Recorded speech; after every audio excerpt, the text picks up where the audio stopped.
Alright chess fans, get ready.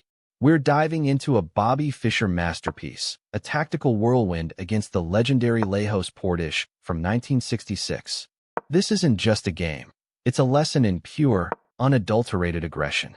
The board opens with Fischer's classic e4, met by Portisch's e5. We see the Ruy Lopez emerge, a battleground of titans. Fischer plays nf3, Portisch responds nc6, then bb5a6. A standard setup, but Portisch quickly takes on c6, trading off the bishop for a doubled pawn. A strategic choice that can be sound, but also leaves him with a pawn weakness later. Fischer castles kingside, getting his king safe and ready for action. The queens come off the board early with qxd1, leading to a seemingly quiet, positional middle game with an endgame feel. Portisch's f6 supports his center, but it also subtly weakens his kingside. Fischer, ever the opportunist, immediately sets his sights on exploiting any crack. His knight maneuvers with na5, putting pressure on Portisch's queenside. Then, the critical moment.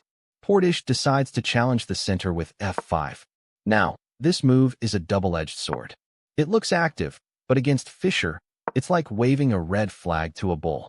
It rips open lines, exposes his king, and gives Fischer exactly what he wants. Targets. Fischer pounces. He pushes e5, creating a devastating passed pawn and tearing through Portisch's defenses.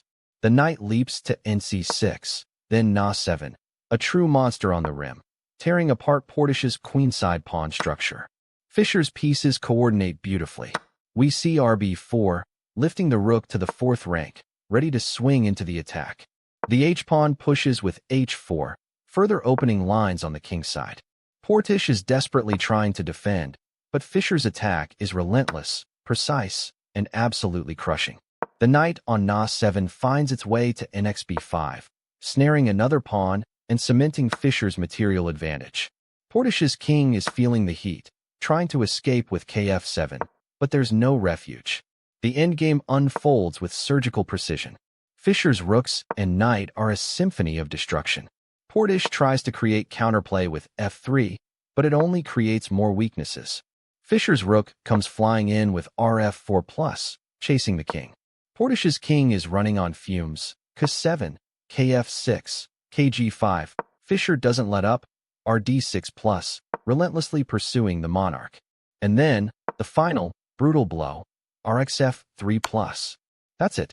The king is completely exposed, forced to resign. A truly spectacular display of tactical brilliance, where Fischer transformed a quiet positional opening into an absolute bloodbath.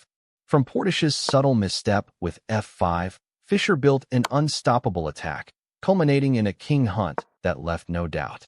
What a game! If you love this breakdown, smash that like button, hit subscribe, and ring the notification bell so you don't miss any of our Grandmaster analyses. See you next time.